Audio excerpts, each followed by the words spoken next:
आज हम सोल्व करने वाले हैं 3 इंच पैराबोलिक आर्च। ठीक है, तो इसमें हमारे को ये कंडीशन गिवन है कि पूरे होल स्पैन पे 20 किलो न्यूटन पर मीटर का यूडीएल लगा हुआ है। टोटल स्पैन हमारा 40 है। राइज हमारे को 5 मीटर दिया हुआ है। ए और बी हैंड पे हमारे जो वर्टिकल फोर्स और हॉरिजॉन्टल फोर्स लगेंगे उनको मैंने वी और एच से डिनोट कर दिया है। सिमिलरली यहाँ वी बी और एच से। तो चलिए इसको सोल्व करते हैं। तो सबसे पहले हमारा स्टेप है जो इसमें टेकिंग मोमेंट अबाउट बी। आप ए पे भी ले सकते हैं, बी पे भी, किसी पे भी ले सकते हैं, वो आपके ऊपर है। मैंने यहाँ पे बी पे लिया है ताकि आपको सोल्व करने में ईजिली समझ आ जाए कि कैसे करा हुआ है। तो यहाँ पे देखिए, इसमें मैंने साइन कन्वेंशन यूज़ करी है। क्लॉकवाइज डायरेक्शन जो क्लॉकवाइज घूमेंगे उनको पॉजिटिव, एंटी क्लॉकवाइज को नेगेटिव। तो अब देखिए मोमेंट अबाउट बी पे जाएंगे। यहाँ से लोड कितने आ रहे हैं, देखो V A into 40, total distance 40 positive का है क्योंकि क्लॉकवाइज दे रहा है, तो वी ए इंटू 40। अब यहाँ पे देखिए -20 इंटू कितने डिस्टेंस तक है, यहाँ हाफ तक है। हाफ तक देखेंगे 20 इंटू 20, 20 इंटू 20। अब मल्टीप्लाई, हमें पता है बेंडिंग मोमेंट के केस में यूडीएल के हाफ डिस्टेंस से मल्टीप्लाई करते हैं। तो मल्टीप्लाई 10, ये यहाँ तक अगर इसका हाफ देखें तो यहाँ तक ये जो डिस्टेंस होएगा इसको, ये तो 20 का हाफ है तो यहाँ 10 आएगा। 10 प्लस में ये वाला डिस्टेंस 20, 10 + 20 यानी 30। ये डिस्टेंस समझ आ जाएगा। एक बार इस चीज़ को दोबारा देख लीजिएगा जो मैंने जैसे समझाई है। टोटल स्पैन हमारा 40 है, हाफ स्पैन तक देखेंगे तो 20 होएगा, और इस 20 का भी हाफ करेंगे तो 10 प्लस में ये वाला 20, तो 10 + 20 30। इस करके हमारा जो इसमें बेंडिंग मोमेंट के केस में 30 डिस्टेंस आ गया। इसको सोल्व करेंगे तो हमारा वी ए की वैल्यू 300 किलो न्यूटन हमारी ये वी ए की वैल्यू आ गई। अब हमें टोटल लोड निकालना है। टोटल लोड के केस में हमें पता है टोटल एक्सटर्नल लोड है, ये ध्यान दीजिएगा कि टोटल एक्सटर्नल लोड है। टोटल एक्सटर्नल लोड क्या आएगा जो अपवर्ड से लग रहा है, तो ये देखो 20 किलो न्यूटन का लग रहा है, पर कितने डिस्टेंस पे यूडीएल है, तो ये 20 मीटर पे लग रहा है। अगर आप पॉइंट लोड होगा तो आप इसमें ऐड कर दीजिएगा प्लस करके जो वही लोड की वैल्यू होगी। ठीक है, तो इसलिए इसमें हमारे केस में सिर्फ यूडीएल लगा हुआ है, तो इसमें यूडीएल में हम बस इसको, इस लोड को इस डिस्टेंस से मल्टीप्लाई कर देंगे। तो 20 इंटू 20 करेंगे 400 किलो न्यूटन। ये हमारा टोटल एक्सटर्नल लोड है, इसको ध्यान दीजिएगा। ये हमारा इंटरनल लोड नहीं है, ये हमारा एक्सटर्नल लोड है। जो हमारे को कंडीशन गिवन होगी उसके बेस पे ये हमारी वैल्यू आएगी। तो आगे बढ़ते हैं। तो टोटल लोड हमें पता है जब 400 किलो न्यूटन है। अब हम इसमें वर्टिकल फोर्स की कंडीशन लगा देंगे जो कि है V A plus V B minus external load. ये साइन कन्वेंशन मैंने अपवर्ड को पॉजिटिव माना है, डाउनवर्ड को नेगेटिव।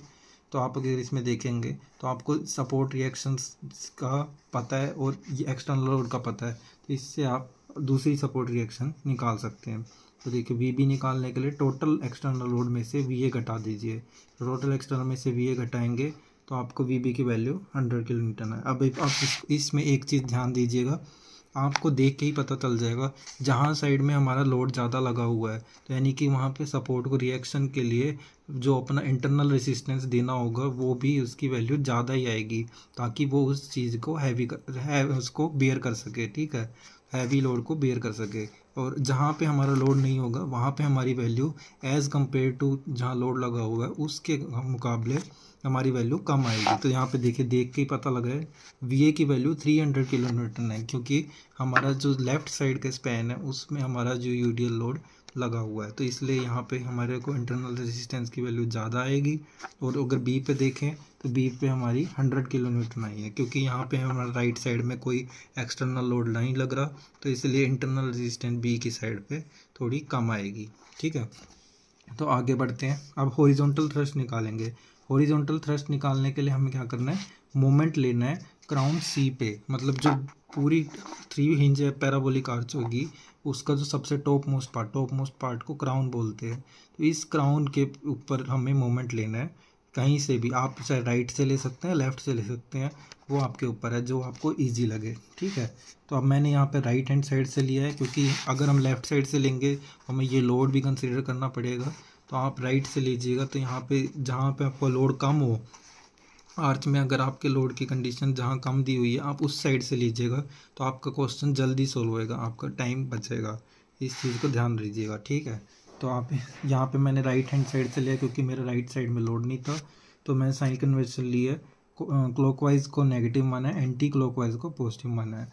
जो यानी सी पॉइंट पे एंटी क्लॉकवाइज को पॉजिटिव माना है, क्लॉकवाइज को नेगेटिव। ठीक है, तो अब देखिए 100 × 20, 100 × 20, 100 हमारा वी बी है, ये देखिए 100 × 20, ये एंटी क्लॉकवाइज है तो पॉजिटिव का ले लिया।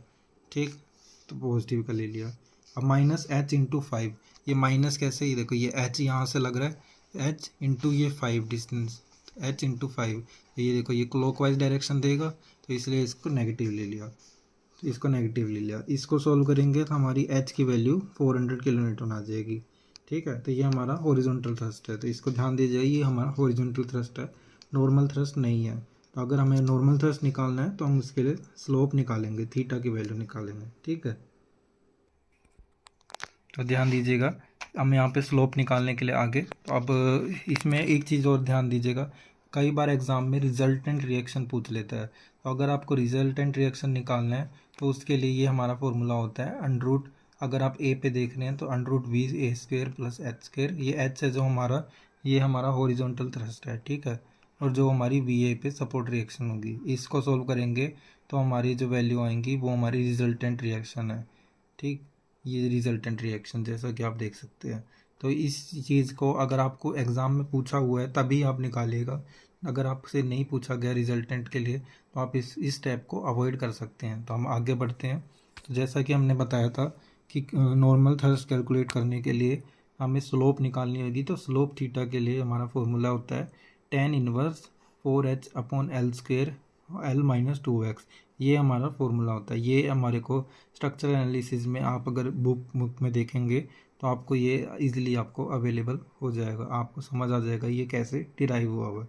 ठीक है, तो इसमें जो हमारा h है, ये ध्यान दीजिएगा, ये स्मॉल h, ये हमारा राइज है, इसको हॉरिजॉन्टल थ्रस्ट ना लीजिएगा, ये हमारा सिर्फ राइज है। ठीक है, तो अब देखते हैं, तो हमारे को क्वेश्चन में उसने पूछा था स्लोप एट 30 मीटर, 30 मीटर पे हमें, यानी हमें इसमें 30 मीटर पे स्लोप निकालनी है, टोटल 40 है यानी 30 मीटर। ठीक है, तो 30 मीटर निकालने के लिए देखेंगे तो 10, ये जो हमारा फॉर्मूला है, तो इसमें सेम चीज़ सारी पुट कर देंगे वैल्यू। h हमारा राइज 5 था, 5, L² हमारा 40² है, और इसमें L-2x, इसमें जो x की वैल्यू है, x की जगह पे जो हमारी वैल्यू जो उसने पूछा होगा एग्जामिनर ने, या आपको क्वेश्चन में जो कंडीशन गिवन होगी कि भाई आप यहाँ पे स्लोप निकालिए, इतने डिस्टेंस पे निकालिए, तो x में वो वैल्यू पुट कीजिएगा। ठीक है, तो x में सिर्फ आपकी वो वैल्यू आएगी जितने डिस्टेंस पे उसने स्लोप पूछा हुआ है। उस हमारे को क्वेश्चन में 30 मीटर पे पूछा हुआ था, तो हमने x में 30 वैल्यू पुट करी है। आप इस चीज़ को जब सोल्व करेंगे तो tan−1 0.25 आएगी, इसको कैलसी में सोल्व कीजिएगा तो आपको 14.03 हमारा डिग्री जो हमारा स्लोप आ जाएगा। अब हमें पता है जो VD है, VD को हम shear force at distance x मान लेंगे, V की वैल्यू को हम शीयर फोर्स मानते हैं, यहाँ पे D पे हमने x डिस्टेंस पे मान लिया, तो x हमारा 30 है। तो अगर हम इस स्पैन में देखें, इस स्पैन में, तो अगर हमें यहाँ पे 30 मीटर पे, लेफ़्ट से 30 मीटर पे हमारे को शीयर फोर्स निकालना होगा, तो उसके लिए हमें ये फॉर्मूला यूज़ करना पड़ेगा, जो कि है हमारा VA माइनस टोटल लोड। तो टोटल लोड हमारे को पता है, VA हमारा 300 है, माइनस टोटल लोड कर दिया तो हमारे को VD की वैल्यू -100 किलोन्यूटन आ गई। ये माइनस क्यों आया, क्योंकि हमने साइन कन्वेंशन अपवर्ड को पॉजिटिव माना था, डाउनवर्ड को नेगेटिव माना था। ठीक है, तो अब आगे बढ़ते हैं। तो नॉर्मल थ्रस्ट निकालने के लिए ND, इसका फॉर्मूला होता है VD sin theta plus H cos theta. इसमें जो H है ये हमारा हॉरिजॉन्टल थ्रस्ट है। ठीक है, तो अब इसमें देखिए, ध्यान दीजिएगा, थीटा की वैल्यू हमारी स्लोप है जो हमने निकाल ली है 14.03, सारी वैल्यू हमें पुट कर देनी है। तो VD की वैल्यू हमारी माइनस नेगेटिव की 100 किलोन्यूटन है, -100 साइन में क्या है, थीटा की वैल्यू 14.03, ये पुट कर दी। H की वैल्यू, H की जगह 400, कोस थीटा की वैल्यू 14.03, इसको सोल्व कीजिएगा तो आपका नॉर्मल थ्रस्ट आ जाएगा, जो की वैल्यू है 363.8 किलोन्यूटन। ठीक है, अब हमें कई बार पूछता है रेडियल शेयर निकालने के लिए कुछ नहीं है, सिंपल सा फॉर्मूला है VD cos theta minus H sin theta, जैसा सिमिलर उसमें था, बस उसमें VD sin थीटा था, यहाँ पे VD cos थीटा हो गया, वहाँ पॉजिटिव था, यहाँ नेगेटिव हो गया, और वहाँ cos थीटा था, यहाँ sin थीटा। बिल्कुल सिमिलर फॉर्मूले हैं, आप इनको एक बार ध्यान देंगे तो आपको ईजिली समझ आ जाएगा। अब देखिए रेडियल शियर निकालने के लिए वीडी की वैल्यू हमें पता है, नेगेटिव का 100 किलो न्यूटन, नेगेटिव 100, कोस स्लोप की वैल्यू 14.03, नेगेटिव, एच हमारा 400 है, साइन 14.03, सेम वैल्यू पुट करेंगे तो हमारी जो रेडियल शेयर की वैल्यू है वो हमारी नेगेटिव की 193.8 किलो न्यूटन आ जाएगी। तो जैसा कि हमारे को एग्ज़ाम में पूछा गया था कि हमें हॉरिजॉन्टल थ्रस्ट, नॉर्मल थ्रस्ट और रेडियल शेयर निकालना है, वो हमने आपको निकाल के दिखा दिया। ठीक है, थैंक यू।